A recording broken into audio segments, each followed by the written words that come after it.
Hello, and welcome back. Technically it's welcome back. It is welcome back, but hey, what's another rebrand, right? Yeah. You might notice, if you've been here for a while, that things seem a little different. At least when it comes to like the title, the name of the podcast, which is nothing new. I've had a hard time for years deciding exactly what to call it, and I've gone back and forth on a few different things, and I don't know, man. I don't know. Just trying to. That's not me farting, by the way. If you can hear that, that's the chair. That's my story, and I'm sticking to it. Yeah, this is now and forever will be the Legacy Club podcast. It's no longer Skeleton Crew Fight Club, which was a cool name, which was a rad name. I liked it a lot. But I've decided to retire Skeleton Crew in general because I don't know, man. I just kind of got to a point where it wasn't, I didn't feel like it was me anymore. I didn't like it anymore. I mean, I liked it, but I just didn't feel like, I felt like I was trying to hold on to something that just kind of like wanted to die. You know what I mean? I kept like hitting it with the defibrillators and, keeping it on life support when all it wanted to do was just pass on. So, yeah, man, I let it go. Every shirt design, every podcast, I just kept going and trying to keep it back kicking. But no, it was done. And it was just too much to keep up with and try to like explain how it was all the same thing but called different things. Like Leal Legacy and Skeleton Crew were one entity, but they had different names, and I don't know, man. I don't know. So we're just running with the Legacy brand. We're just running with Legacy. It's Leal Legacy, and then Legacy Club podcast and Legacy Club clothing. It's just Legacy all around. Hope you like it. If you don't, oh well. I like it. That's what matters. So that's what we're running with. So this is the first episode of Legacy Club, the Legacy Club podcast, but it's definitely not the first episode of this podcast. And I'm done.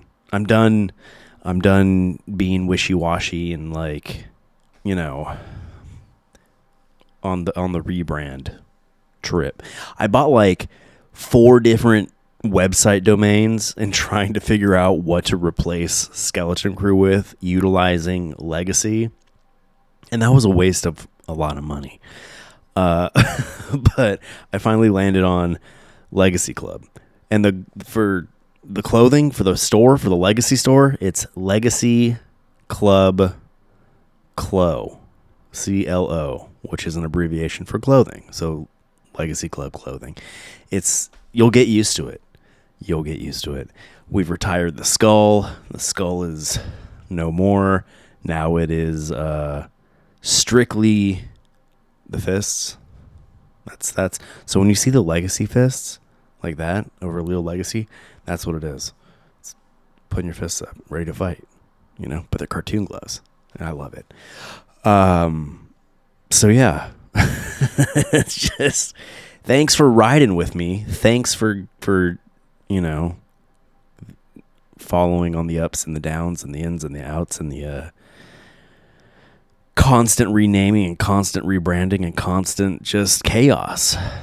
But I've hit an end point. I hit a focal point. Everything says the same thing. Everything is clearly related to each other. There is no more confusion. It is all cohesive, and it all makes me feel good inside. And me feeling good inside means I can get back to pumping out good content. That's to assume that the content was ever good. I think it was good. Some of you out there think it's pretty good. Now I just got to convince the rest of you that it's good, and everything will be great. Ow. I hurt my hand. I am really feeling old lately, guys. Like, not emotionally or spiritually or mentally. I don't feel old in those ways. But man, oh man, is my body deciding to just suck. And I don't really know if it's necessarily my body that's just sucking or what, but I've had bad knees, but I've always had one really bad knee ever since like my teenage years when I popped it out of place skateboarding. Since then, my right knee's always been an issue in my life, and doing jiu-jitsu and, you know, helping coach kids MMA, it's really been rearing its ugly head. Like, hey, remember me, it's me, your bad knee. Don't forget about me. He likes to rhyme. And then I kind of alleviated that issue. I got a knee brace, which, you know, I don't think is super out of place. It doesn't feel totally out of place.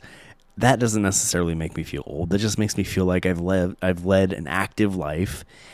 And, you know, when you lead an active life, bumps and bruises and dings and dents are an inevitability, and some of them follow you for the rest of your days. And my bum knee is one of them. It's like a cartilage rip that allows my knee to slide in and out of place or something. I don't know, but it sucks. And then this last week, I had gone to jiu-jitsu after like a few weeks off. Not voluntarily off, but it was just life, man. You know, like for a hot minute, my wife and I were like putting in a new kitchen floor in our house, and that took much longer than my wife expected it to. It took pretty much exactly how long I anticipated it to, but that's neither here nor there. We got it done. It looks great. It was her idea. You know, she knows what's best ultimately. She just has different timing expectations than I think, you know, I do. I'm more of a realist when it comes to that. But anyway, didn't go to jiu-jitsu because we were like super hyper focused on that. I was doing some other home renovating stuff. Then got sick, caught a cold, took Bane to a birthday party at one of those trampoline parks. And let me tell you, dude, those trampoline parks are just a cesspool of disgustingness. And yeah, one of Bane's buddies from his jiu-jitsu, his kickboxing class, invited him to a birthday party. We went. We took the little boys, just because why not? You know, we're taking Bane. Why not take the other boys? Let Bane party. We'll let the little ones tire themselves out. And just being there, it's like Chuck E. Cheese. You know what I mean? You just the sense of contamination is just overwhelmingly everywhere. And at one point, they had this like little arcade area where you could play like claw machines. So we took the little ones over there, and I was, you know, playing the little claw machines with Maverick. And this little boy was bouncing a ball. It rolled over to Mav. He picked it up, and I was like, "No, Mav, like here." And I took the ball away from Mav, and I gave it back to its rightful owner. And the ball's rightful owner was a little boy who had just wet coming out of every hole in his face. And the ball had wet on it. So whatever funk was flowing from that kid's face was on us. And it's just like, it was unavoidable. You know what I mean? So we all caught some sort of disease that was lingering there, and that took us all down for a little while. But anyway, I digress. So long story short, it had been a hot minute since I was in my jiu-jitsu class, and like not even 10 minutes, 15 minutes into the class, we were doing some pretty meaningful drills. And by that I mean like physically exerting, physically taxing drills. And at one point I lost my footing and went down. And when I went down, I caught the ground with, I guess, all thumb. And I definitely, I don't know, man. It's a sprain. That's what I'm telling myself. That's not an official medical diagnosis, but from doing my own WebMDing and just relating that to how I feel, and I can still move it. Nothing bruised. It's swole up quite a bit. I got like what my coach called like an extra knuckle now, which I don't know how good that is, but yeah, it definitely sucks. Feels a lot better wearing this thing, but when I'm not wearing this thing and I hit it in a certain way, it feels like my thumb is going to pop out of place. So that sucks. All that to say, I kind of feel like my body's falling apart right now. But it's mainly just this injury and coming off that cold too. I don't know. It's just a lot. It's just a lot, man.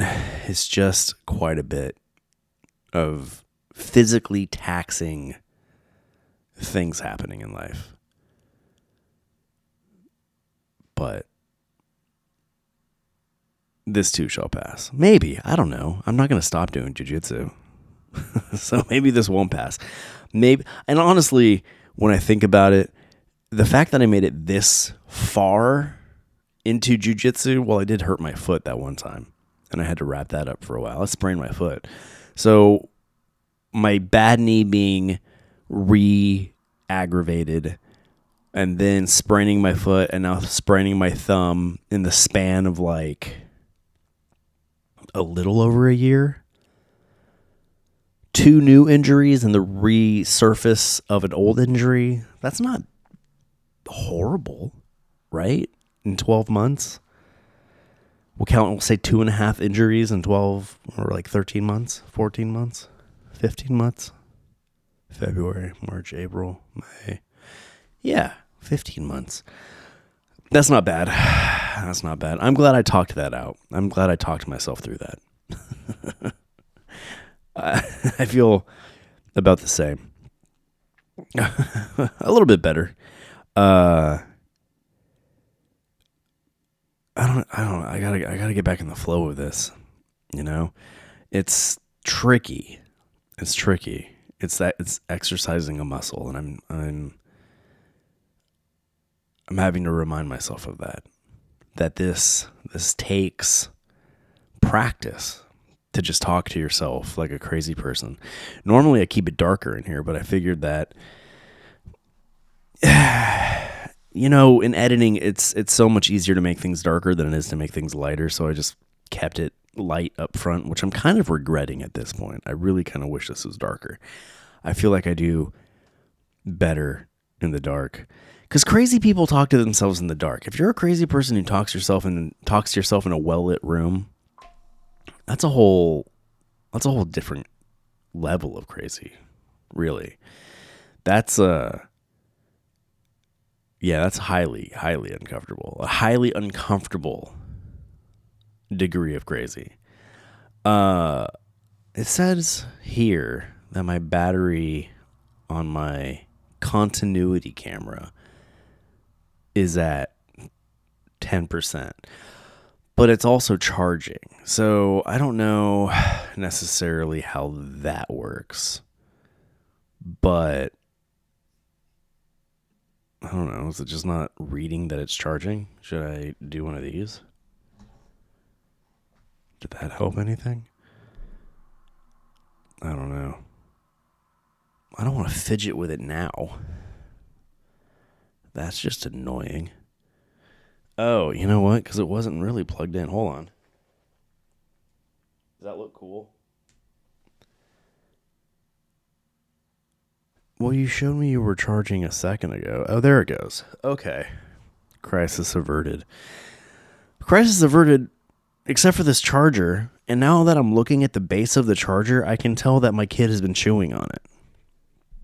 That's a rough reality for parents. Parents out there, how often do your kids destroy your things? Because my children destroy my things constantly. Chargers, remote controls, Maverick has broken a TV. It's just chaos. It's chaos. And is it because it's a house full of boys? Those of you with, little girls, do you have the same issues? I'm sure you guys have different issues. I don't know, man. It's I can't wait for them to grow up. But at the same time, I like them, being small and sweet. But the older they get, and looking at our older two boys, they just go to their rooms. They go to their rooms, they play their video games, they sequester themselves into their individual caves. And then the younger two just run amok, destroying everything. Playing in the fireplace, trying to fill whatever they can with water to play with. It's nuts, man. It's nuts. What was I saying before I had to figure out the whole camera thing? Oh yeah, this is a muscle. This is a muscle that you got to work out. Maybe if I had a co-host, it'd be easier because then I could talk to somebody and banter with. Because then you're only pulling 50% of the weight. If there's another person on your podcast also talking, then it's half the job I'm doing. I'm doing 100% of the talking to no one. I personally think that's a next level sort of skill that not a lot of people can do. Can you hear that? That's still the chair. That's still not me farting. Again, it's my story. I'm sticking to it. But yeah. So I figure this will get easier the more I do it. And I'm feeling more motivated as of late. Once I got this whole cohesion across everything solidified, I definitely feel more motivated to put content out because I know it's all one thing.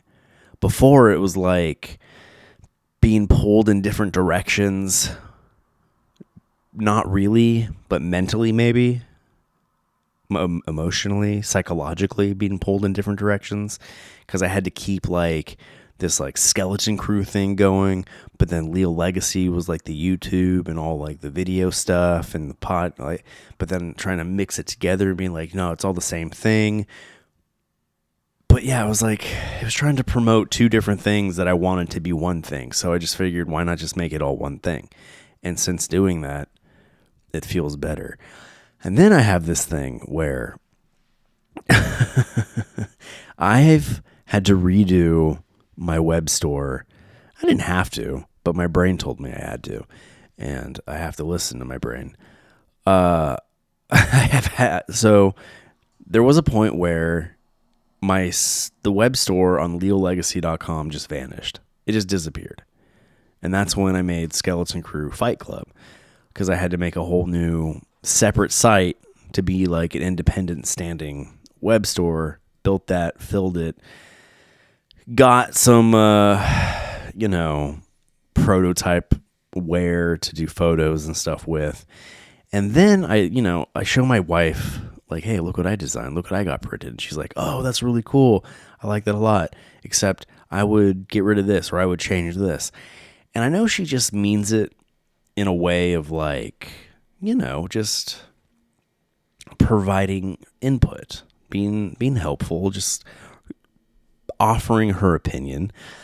But I take like her opinion to heart, and I'm like, well, if she doesn't like it like this, then nobody's gonna like it like this. Now I got to redo everything, and I got to fix it. So I've done that a couple times where I'll get stuff, I'll show her, she'll be like, yeah, I like, but I don't, this part's kind of and the part that's kind of to her happens to be a part that's like a piece of every article of clothing that I have in the web store. It's not like the design itself, but it's like I was putting a Skeleton Crue skull as like an outside label kind of tag on the shirts, and she didn't like that, so I got rid of that. I was putting Skeleton Crue underneath the design, and she's like, I don't really like that. So then I took that off. It was just crazy. And then, see, look, this still says Skeleton Crue. So this shirt, this design that I'm wearing now, is available in our Legacy store, but the Skeleton Crue part is no longer Skeleton Crue. It's LXC for Legacy Club. The X is just because I'm hardcore. But anyhow, that's neither here nor there. But that actually is here and there, because that's part of what I've been spending so much time updating and redoing and redesigning, and just, I don't know, man. I don't know. Maybe there's something psychologically to that. But I fixed it. Whatever brainworm I had either died or I exhausted it to a point where I'm content with what I'm doing now. And even if somebody says like, I don't like it, I like Skeleton Crue better. Well, tough. I don't care. This is what I like better. So this is how it's going to be. Where was that rant taking us? I don't even know. Probably somewhere good. It's probably going to be good. What? No, really though. What was it?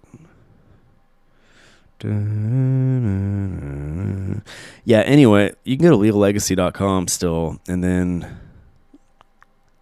click on the Legacy store icon, and that'll take you to the web store. And still all the same designs, more or less, that I've been working on and have had up there, but the skull is gone. We just have the Legacy fists now as the main logo for everything. Cohesion. Yeah. I'm stoked on it. Hopefully you are too. I imagine you would be. I mean, if you've stuck around this long and have gone through the motions with me, like, maybe you'll be stoked on this too. Maybe. I don't know. I am, though, and I'm going to have a lot more fun doing everything now. Because it's pretty amazing. It's pretty amazing. When you feel out of whack, even in just like the smallest way, it has this ripple effect or a snowball effect. Which is ripple effect or snowball effect? Which is more, which is the greater effect? I guess the snowball effect, because the ripple just ripples out. Do the ripples ever change size? Does a ripple ever become a tidal wave?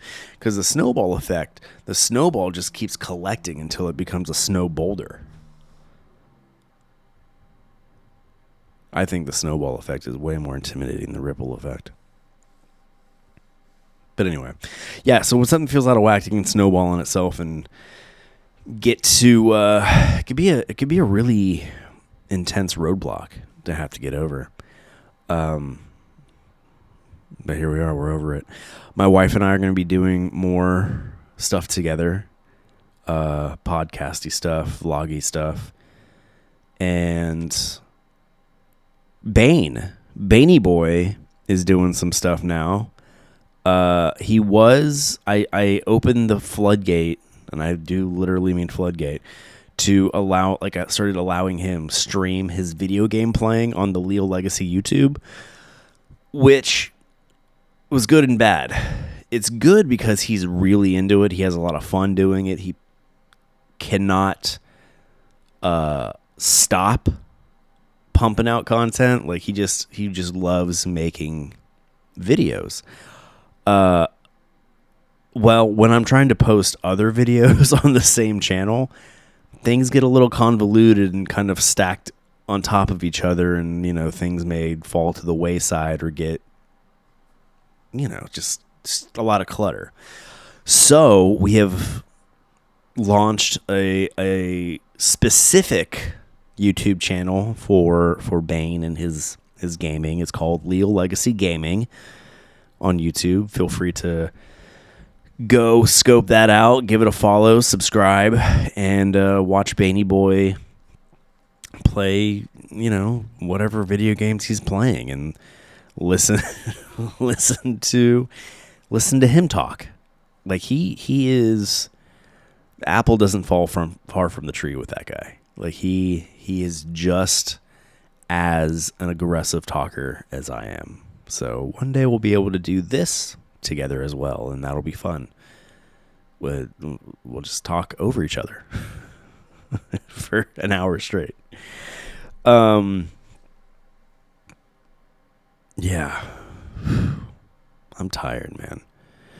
I'm tired in a way that's just like, it's not like as I yawn, a physical tired, although I guess it is. It's just like I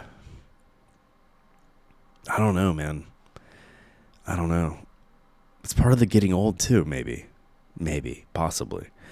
I just feel like I've been, you know what it is? I feel like I've been treading a lot of water. I think that's what it comes down to. I feel like I've been treading a lot of water, sitting stagnant, like doing stuff, doing a lot of things, doing things, but not like making any progress in any sort of direction. And you know what? That's a really good way to describe this, because with the whole, like, trying to, you know, retiring Skeleton Crew and building like cohesion to every, it just, I never stopped making stuff. I just was like, I was making the same things over and over and over again, and it was like treading water. I was in one place. My time was being utilized productively in a sense of creating, but it was inefficient because it wasn't like going anywhere. I like that. I like that a lot, that analogy, because yeah, it's so true. I kept like I just talked about. I kept redoing the same designs over and over again because I was fixing this or fixing that, or then like getting rid of Skeleton Crew, and I just had to go back and redo everything and replace the skull with the fists, or where it said Skeleton Crew I had to put Legacy, and it was a lot of doing the same thing over and over. So a lot of hard work, but it was the same hard work over and over again. And if you're just doing the same hard work over and over again, you're not going to go anywhere. Like, progression, it's just stagnant. It's stagnation.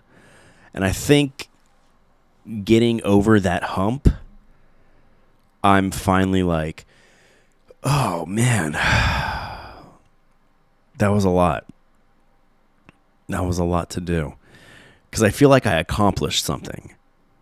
But now, after accomplishing that, I actually have to do more. I have to get caught up. I have to get caught up with all the time I spent treading water. Now I got to start swimming as hard as I can to get to where, you know, I could have been if I wasn't just sitting there treading. You know what I mean? Which, in my brain, it feels easier than just treading the water, because I've had no shortage of like design ideas, and I have like a whole list of things, like I have a folder full of commentary, like cartoon commentaries, vlogmentary stuff. Like I have so much at my fingertips to create and put out. And now it's not sitting on it anymore, because I was sitting on it. I was sitting on it while I was treading water, working on the same things over and over again. So now that that's behind me, I can just I can get these new designs out and put in the web store. I have a backlog of different designs that I've been waiting to finalize and put up in the store. This is one of the newer ones. This one's called Sunset Earth. It's an Epcot tribute. Isn't that cool? It's like an 80s summer meets Epcot vibe. I like it. Yeah, stuff like that. It's just, I'm hyped. Is it a boring episode, me just talking about all of that? Because I mean, if this is your first time listening to this podcast, you're like, what is he talking about? Because you weren't here for all the rest. You haven't been here seeing the frantic and spastic, just redoing everything constantly over and over and over again. So welcome. Welcome to the new dawn. It's not going to be that way anymore. You missed all the fun. So hopefully what comes next is just as entertaining, or more entertaining. I think more. I'm having a sinusy thing. When we get colds, specifically Bane and I, when we get colds, they linger longer than they should. And it's not necessarily the cold itself lingers, but once our sinuses get jacked up, our sinuses stay jacked up for a minute. And it's like been weird weatherish out here in Nashville lately, where it's gone from like cool to warm, back to cool to hot, back to cool. And it's just been, I feel like it's been a higher like pollen count too this year comparatively to like other years.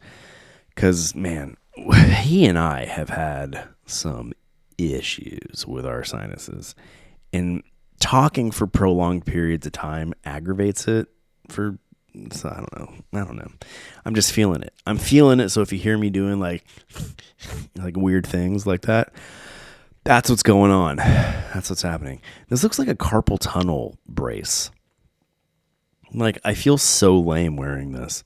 But at the same time, I feel so cool because I got it doing murder yoga, But it's like, you would never know.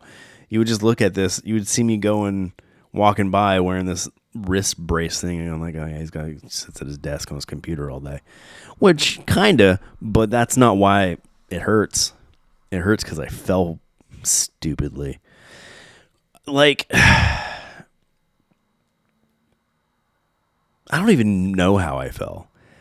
It was just 1 minute I was standing, the next minute I was catching myself and feeling like this.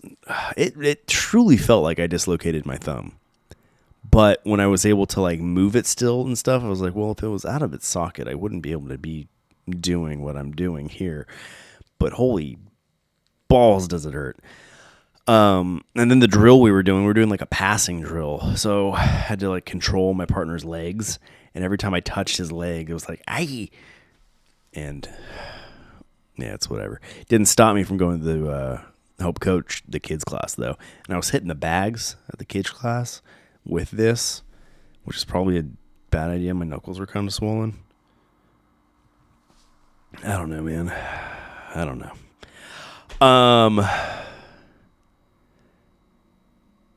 What was I going to say? I want to talk I got to find a way to talk more MMA stuff on this podcast.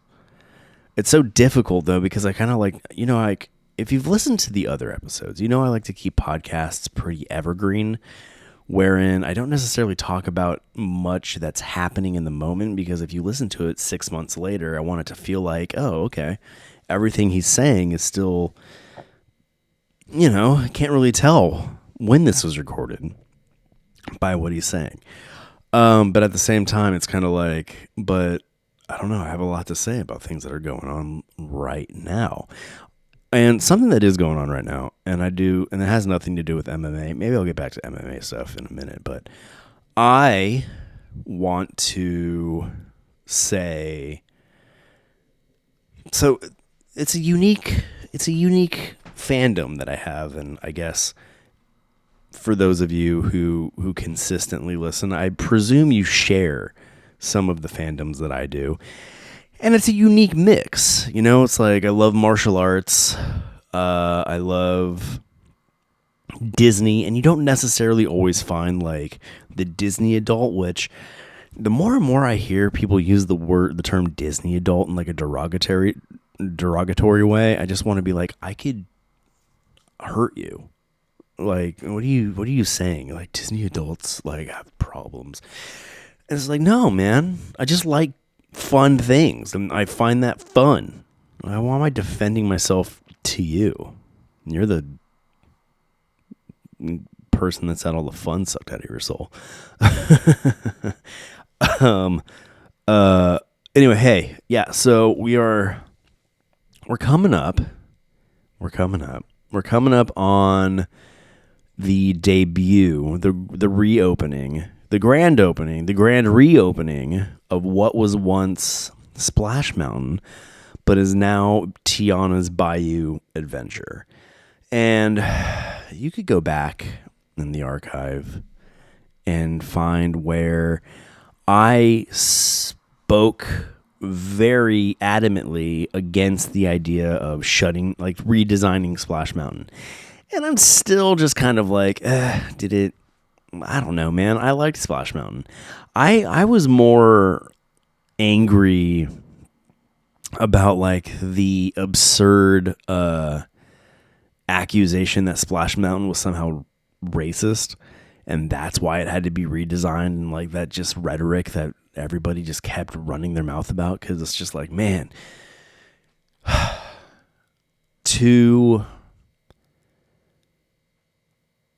I consider myself a person of I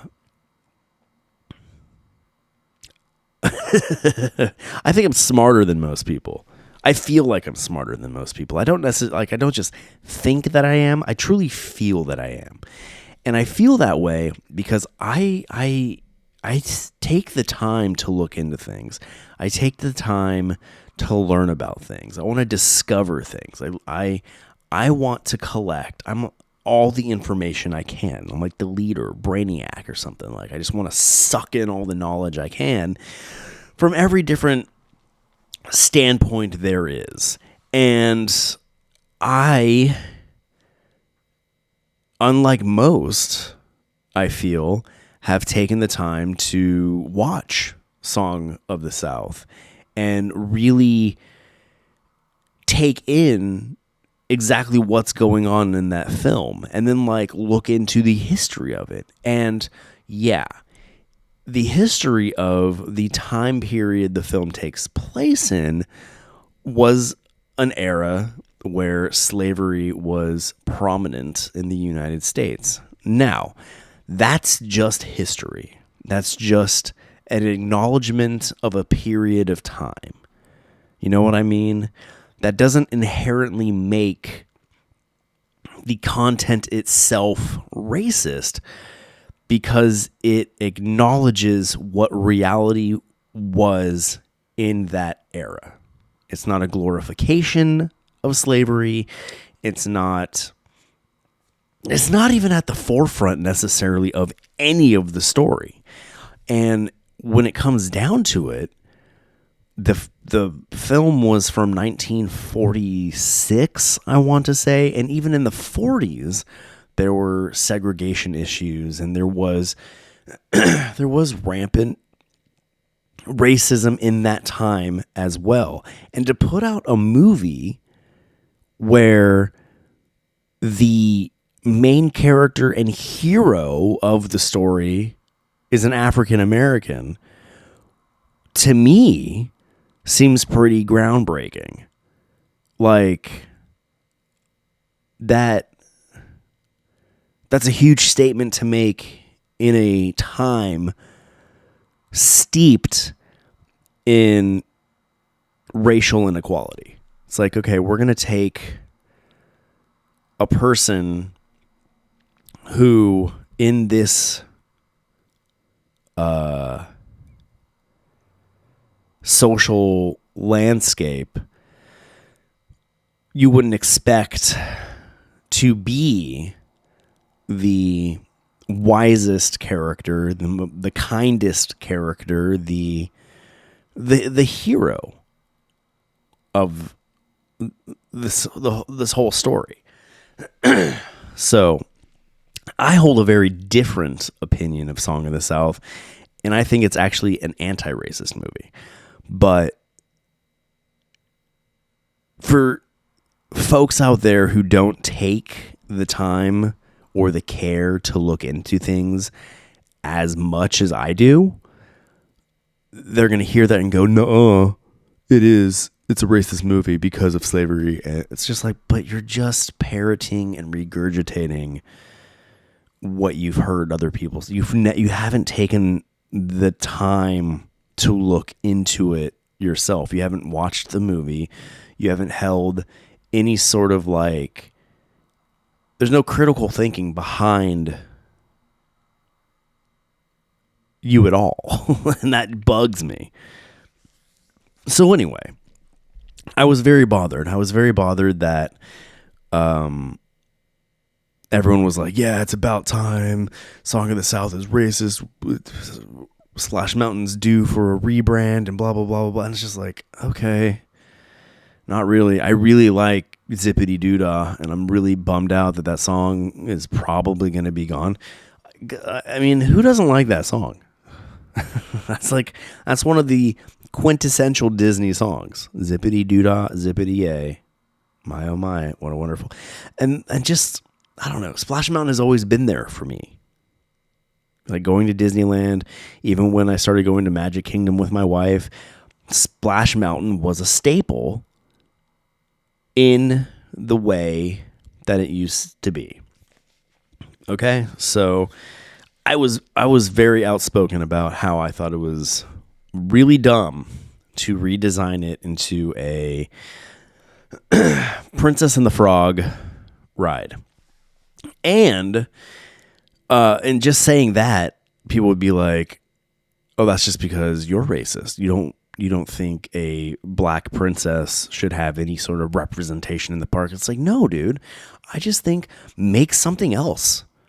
Like, I've seen I've seen that movie. There's nothing in the movie that was like a Splash Mountain type scenario. And, you could argue that Song of the South didn't have any sort of Splash Mountain theming either, but whatever. That's what the ride originally was. That's what they did. Leave it alone. Okay. And it's whatever. And then like things like how it was Tiana's Bayou adventure and they put her in some like safari looking outfit. And I was just like, this is just getting dumber to me. I really don't like this. And I liked Princess and the Frog well enough. It was fine. But it wasn't like, one of my favorite Disney movies. It wasn't. But my son Maverick, it happened to be one of his favorite Disney movies, and we have seen it 27,000 times. And in my 26,000th time of seeing Princess and the Frog, I was like, all right, I kind of love this movie. And I do. I really do. I really love Princess and the Frog now. It is probably one of my favorite Disney movies after seeing it so many times. But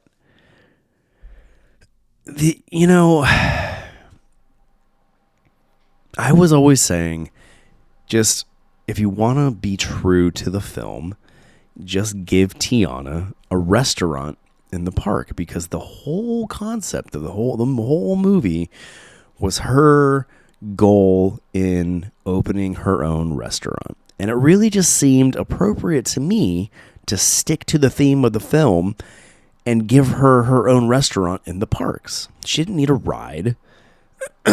Like, it just didn't make sense to me.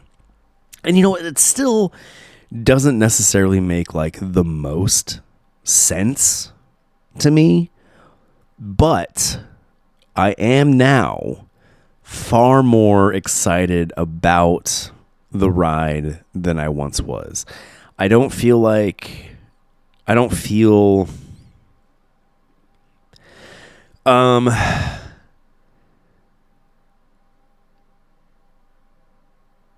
it is a bummer losing some of the iconic old Splash Mountain things, such as Zippity Doodah and some of the other songs.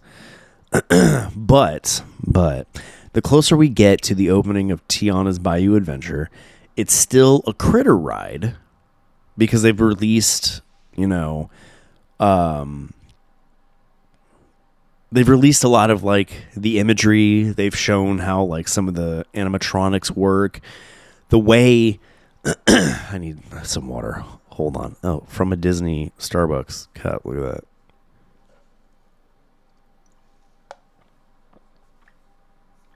Which,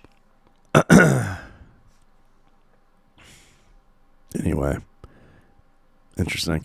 I was trying to do like a Tower of Terror design, and I came up with a few that looked very much like this, but not so much like the building itself. And I think I'm going to revisit some of those concepts anyway, neither here nor there. What was I saying? Oh yeah.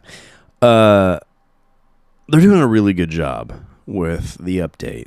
The structure that was once Splash Mountain, it was very brown. It was a lot of dirt. And now it's a lot of greenery. They took it from being a dry looking space to now a very lush looking space. And I find that aesthetically it's more pleasing. It definitely is. There's no denying that. The animatronics that they've shown are far above and beyond what the animatronics were for like Brer Rabbit and Brer Fox and all them. But like I said, it is still a critter ride, so it still has the same vibe in that sense. So that isn't necessarily going to be a huge departure from what the ride once was. I still think, I don't know, man. The choice of putting Tiana in like an adventurer's outfit instead of like anything she wore in the movie, I've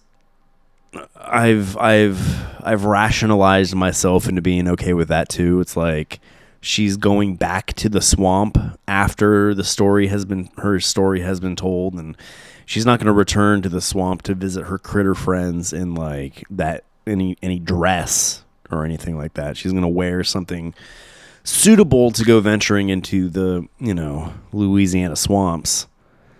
So anyway, what I'm trying to get at is I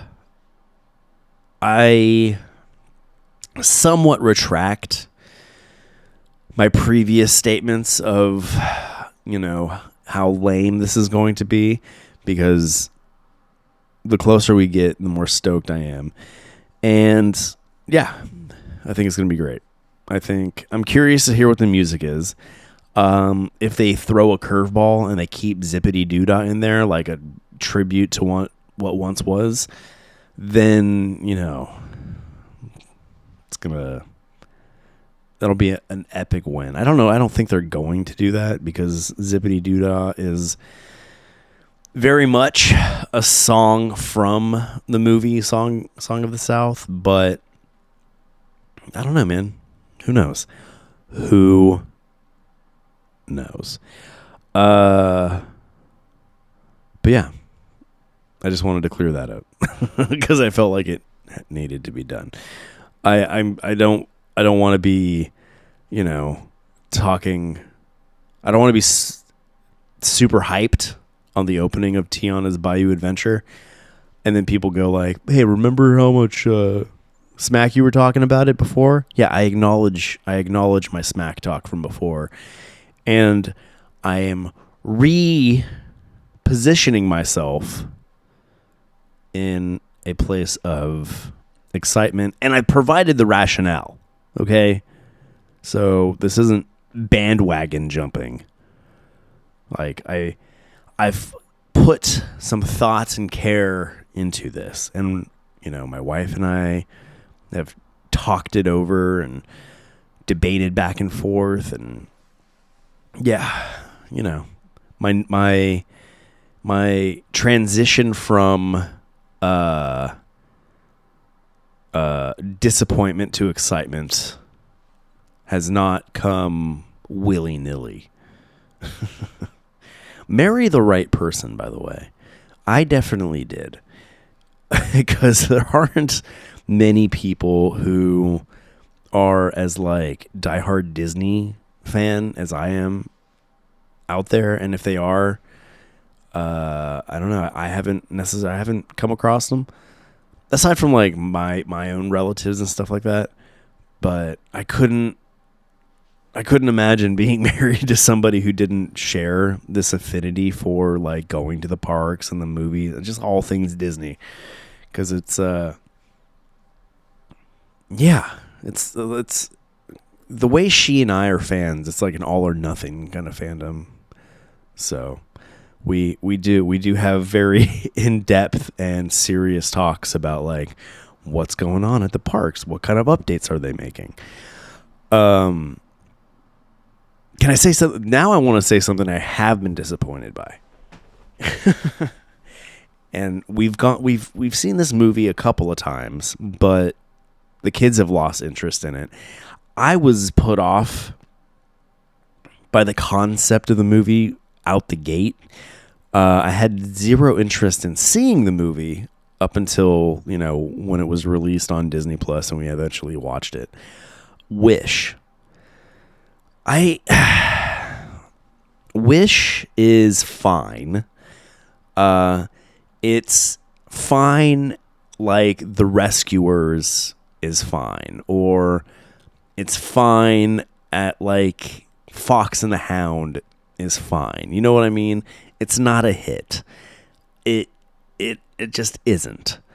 The animation style, they did this weird mesh of the 2D vintage Disney mixed with the computer animated modern Disney animation styles, and it was it was almost,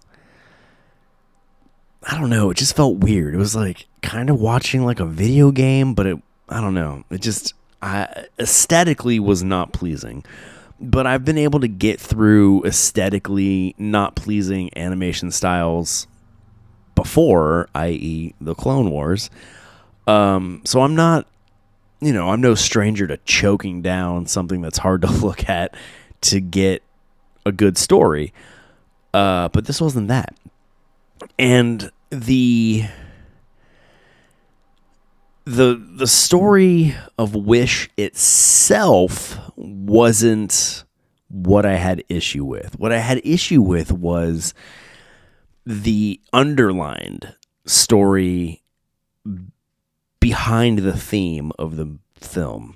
So, spoiler alert, for those of you who don't know, Wish is and I could look this up because it is notated, it is this, but it's Wish is the inspiration, is supposed to be the inspiration to all the other Disney films, to where like there's a reference to like a number of other Disney films where those stories were supposedly pulled from this story. If that makes sense. It doesn't make sense, but it's what they tried to do. Like Asha, who is the main character, has 7 friends, and one of them's grumpy all the time. And that's supposed to be like the inspiration of the 7 dwarves. At one point in the film, there's a reference to one of the people's wishes is to fly, and there's someone says to them like, "Oh, have you met Peter? He's developing a flying machine."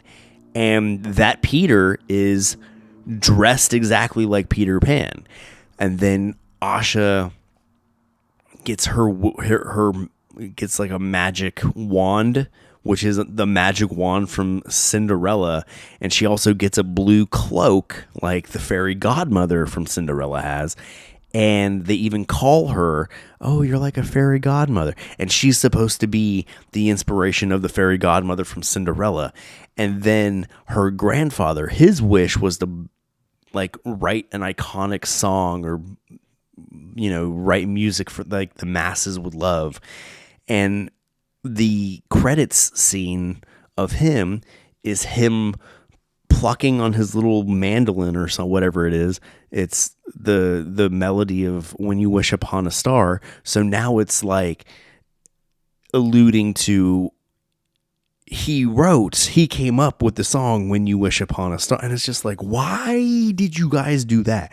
The bad guy, the villain of the movie, gets trapped in a mirror, and it's there's like this like little Easter egg that shows that he's the guy, he's the face in the magic mirror in Snow White now. And it's just just bothered me because it was unnecessary. You could have told the exact same story without trying to lay that unnecessary and weird foundation. Like it was just annoying, honestly. Like that's all it was. So the movie itself is like low end mediocre. It's not a Moana hit. It's not even like it's a million miles away from Encanto or Frozen. It's not a hit. It's not a hit by any stretch of the imagination. It's one of those Disney films that you'll forget was a Disney film, like Brother Bear. It's in there with that. You know what I mean? Like it's Strange World. It's like kind of like that. There's a Disney movie called Strange World. It's just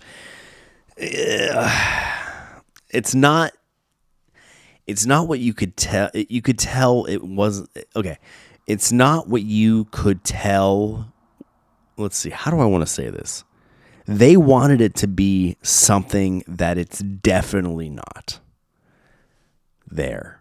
That's what I wanted to say. Yeah. It's definitely, there was a mission. There was a goal. Somebody thought they were very clever, and it fell hyper short. So, I mean, go watch it if you have the hankering to, or if you want to, go watch it and see if the same things bug you that bug me, but maybe they won't bug you. Like, I don't know, man. It was just very like, no. It really felt like the movie wanted to take credit for everything that came before it. And it's like, that doesn't make sense. it's just, it was annoying. It was annoying. Um, yeah. I think it's funny that I said I wanted to talk like more MMA stuff and then spiraled into Disneyness. Speaking of Disney stuff, since we're already on that track, got a whole bunch of Disney footage from like all of our Disney trips in 2023 and 2024, honestly, because we've already been back to the parks. Lots of ride-throughs. So if you want to go and watch those, it's fun. You know, if you're a fan of the Disney parks, it's a nice little taste of the magic when you can't be there physically. And then I am going to provide the voice over for the vlogmentary, the commentary part of the vlogs coming up here next. Now that I have a whole new found freedom getting everything aligned in such a way that it makes sense and motivates me now. So that's cool. I got a bunch of cartoons lined up to do commentary for. I posted a couple new cartoon commentaries this last week. Definitely going to be doing more of this, exercising the podcast muscle. Legacy Club podcast. Okay. That's what this is called now. Learn it. So go scope out the YouTube, I guess is really what I'm saying. And scope, like, subscribe, do all that stuff. Is this like the closing plugs? I guess so. We're at an hour. I don't really necessarily want to rant, spiral into anything else. I do want to talk more MMA stuff though, so don't be surprised when I start doing that. What do we got coming up UFC wise? And is this even going to be interesting? So there's got to be, I gotta start making this like crossover fandom, because I love MMA and Disney, so I'm sure there are other people out there who do feel similar, who do share the same two affinities, or love one and can hold a general enough curiosity about the other to where I can rant about it. But UFC 300 happened not too long ago, just a couple weeks ago, and that was super rad. One of my favorite fighters of all time, Max Bless Holloway, is now the proud owner of the BMF belt and earned that belt in a fashion that lives up to the belt's name. Now, I keep this a pretty family-friendly show, so the BMF belt stands for Baddest Mother Effer Belt. So there you have it. And he won it as any bad mother effer would. He took the belt. He was dominating the fight for all 5 rounds against an opponent who is, without question, another one of my favorite fighters, Justin Gaethje. And going into the fight, it really seemed like, because they were in 2 different weight classes. Max conventionally fights at 145 pounds. Featherweight, and Justin Gaethje usually fights at 155 lightweight. And when you go like, well, that's just a 10-pound difference. When you're fighting, 10 pounds can be quite the difference. And that's what they weigh in at. What they enter the octagon weighing is a far cry from what they weigh in at, which is a questionable practice, if you ask me. And it's just something that has become so commonplace that I don't know. It's not accurate. The weight classes are not accurate, because somebody could weigh in at 155 pounds for a lightweight fight on Friday, but then on Saturday, they're going to weigh, like the weight 168 pounds or more, they deplete their bodies as much as they humanly can without dying to make a weight that they are barely able to make, just to regain, their normal body weight, which is far greater than, the weight limitation. You know what I mean? So when you're watching like UFC, if you're watching a lightweight fight, theoretically these guys are 155 pounds. They're not 155 pounds when you're watching them. They definitely weigh more. And even like they do the tail of the tape where they tell you the fighter's age, how tall they are, what they weigh. What they weigh is inaccurate. They're telling you what they weighed the day before or 2 days before when they're actually fighting. So anyway, that's neither here nor there. I personally think if you're going to fight at 155, you need to be somebody who walks around at 155, 160 at the most. Cut 5 pounds to make the fight. That seems reasonable. But there are these, like, the way that these fighters deplete themselves and then, like, rehydrate and gain the weight back is, like, so detrimental to their bodies and their kidneys and, like, organs. And it's wild. I don't know why it is this way. Like, it seems pretty commonplace to be like, if you naturally weigh 170 to 175 pounds, even 180 pounds, within a 10 pound gap, you know what I mean? But then, I don't know, man. It should be like, there needs to be more weight classes, I think. But that's just me. Anyway, I digress. So anyway, Max Holloway was fighting a dude in a weight class above for a belt that was kind of a novelty belt that was made by Nate Diaz. It was made by Nate Diaz when, I forgot who he fight, but he won a fight and he was doing his like post-fight interview and he said, I want to defend this belt against Jorge Masvidal. And it was like, or he said he wants to defend his win against Jorge Masvidal because Jorge Masvidal is the only other bad mother effer in the game. Well, it was like, defend what?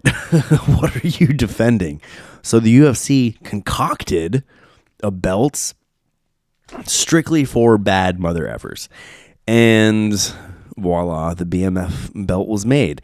And the first BMF fight was, the novelty. It was between two fighters who, let's be real, it kind of felt like the belt was meant for fighters who didn't really necessarily have the option of obtaining a world title anymore. That's no longer the case now, but that's kind of how it felt when Jorge Masvidal had the belt, won it, fighting Nate Diaz.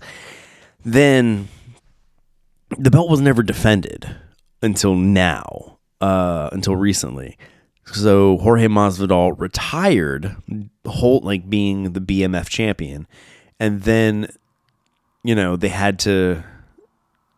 didn't have to, but to keep the belt, that legacy belt alive, that's what it is. It's a legacy belt. Ooh, legacy.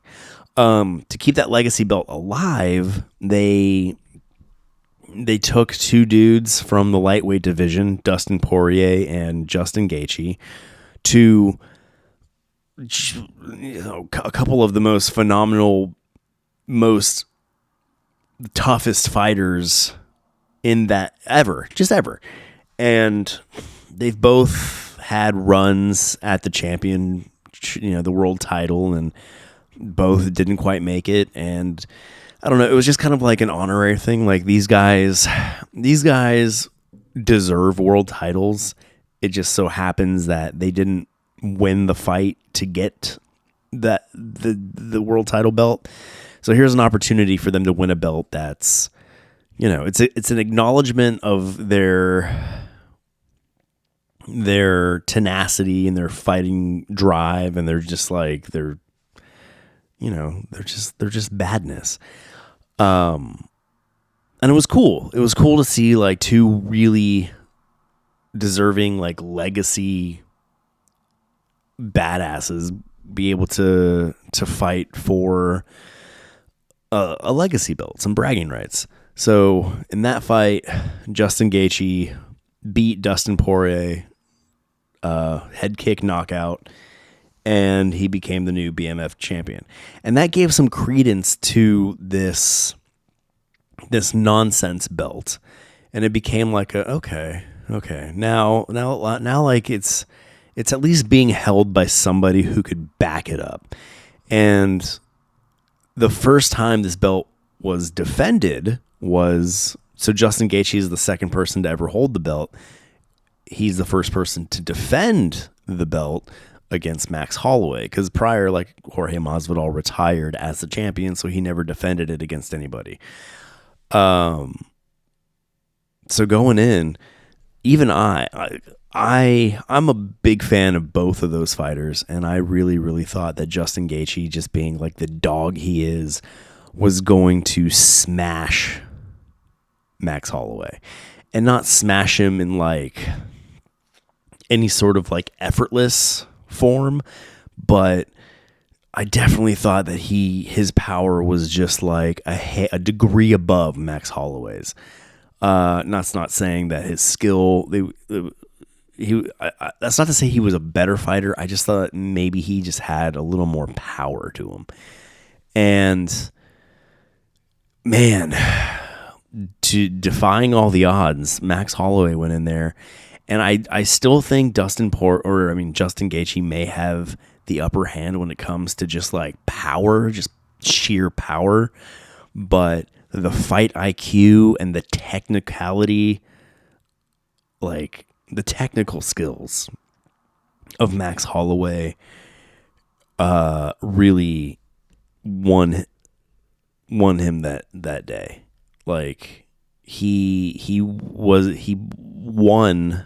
I would say he won all 5 rounds, and being ahead in the fight in the 5th and final round, down to the last 10 seconds of the 5th round. In the last 10 seconds, he called Justin Gaethje to the center of the octagon and said, like, let's just throw it. Let's just dump it all out right now.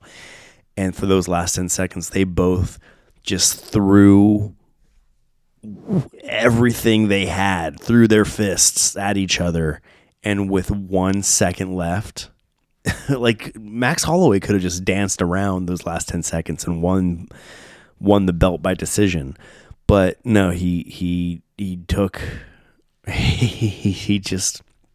rolled the dice, took the chance, and proved that he was the baddest, that night. And with 1 second left, he gave a knockout punch to Justin Gaethje and like hit him with 1 second left. The clock hit 0 as Justin Gaethje hit the mat. And it was just like, it was a win in one of the most undeniable fashions I've ever seen in all my life, and really solidifies Max Holloway as one of my just like all-time favorite fighters. And it's interesting too, because he, in his weight class, he was at the top. He was always ranked number 1 or number 2. And he had held the featherweight world title before, lost it to Alexander Volkanovski, tried to get it back from Alexander Volkanovski like 2 times after losing it, and fell short in both of those fights, not being able to like retain his regain his title, while beating everybody else in the division behind him. So he maintained his spot just under the champion. Now there's a new champion, and he might be able to obtain that world title and hold on to his BMF belt and be like this cool world title, legacy title champion. I don't know. It's cool. Cool things happening. I don't know why I just went off on that rant specifically. I kind of want to talk a little smack about John Jones holding the heavyweight title hostage, and how he's just kind of, it's feeling like he's a little, I don't know, kind of feeling he's starting to feel like a wash to me, but maybe I'll talk about that next time. I just wanted to, I guess, geek out over the BMF belt, because the BMF belt has become my favorite belt. Like, I don't know, it's just cooler to me at this point than the world titles. But it's interesting too, because it's like, it's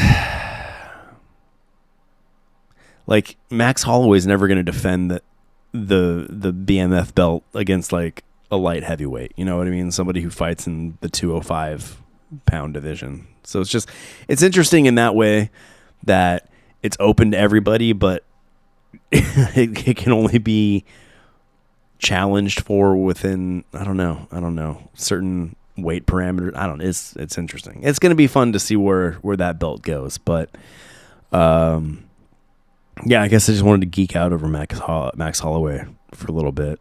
Get my MMA fill in this episode. Yeah, I guess we could call it there. An hour 16. It's not bad. It's exercising. It's exercising this muscle. I felt it. I felt it get better, and I felt it get easier as time went on. So hopefully the next episode I'll be able to feel at the start of that episode the same way I feel at the end of this episode, and I'll be able to stream of consciousness, flow from start to finish a little bit better in that one. But yeah, here we are rolling again. Leal Legacy, Leal legacy.com. That's everywhere. That's across all your favorite social media platforms. It's all Leal Legacy. There is no more Skeleton Crew. Skeleton Crew has been put to rest. R.I.P. Sent to Valhalla. It is no more. It is no more. So if you were able to obtain yourself some Skeleton Crew gear, well, good for you. That'll be collector's items, I guess. But all your favorite Skeleton Crew designs are still here. They are just rebranded with the Legacy Club moniker. And yeah, leallegacy.com. You can find a link to everything. We got the commentaries up there. We got like just under 400 cartoon commentaries.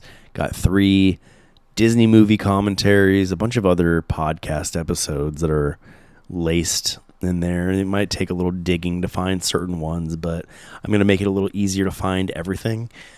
So on some of the old commentaries and some of the old podcasts and stuff, if you hear me say Skeleton Crew, just hear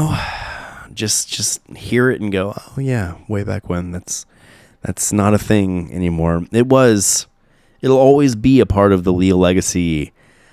What do I want to say? Skeleton Crew will always be part of like the Leal Legacy. I don't know. Foundation? No, it's not a foundation. It's in there. It's in the mix. It's in the past. The remnants will always be there to remind us of what once was, but going forward, everything is all Legacy all the time.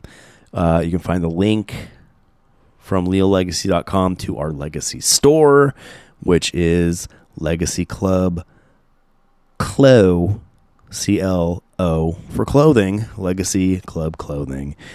Check it out, scope it out, pick yourself up something nice. This is what I do, guys. This is it. And this is what I do. So, pick yourself up something nice. Support what we got going on.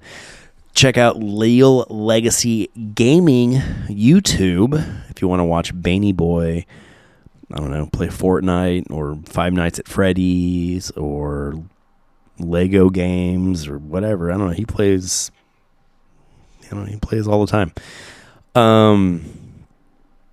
yeah, show him some support. He'll really love it. I think that's about it. What's coming up this week on the YouTube? Definitely some ride-throughs from probably Magic Kingdom from our trip in February.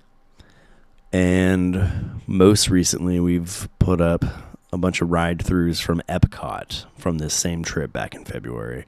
And then from there, I'm going to go back to past trips and start providing the voiceovers for those vlogentaries. So I don't know, just keep a lookout. Just subscribe, hit the little ding dong notification bell so you're notified every time we put up a new video.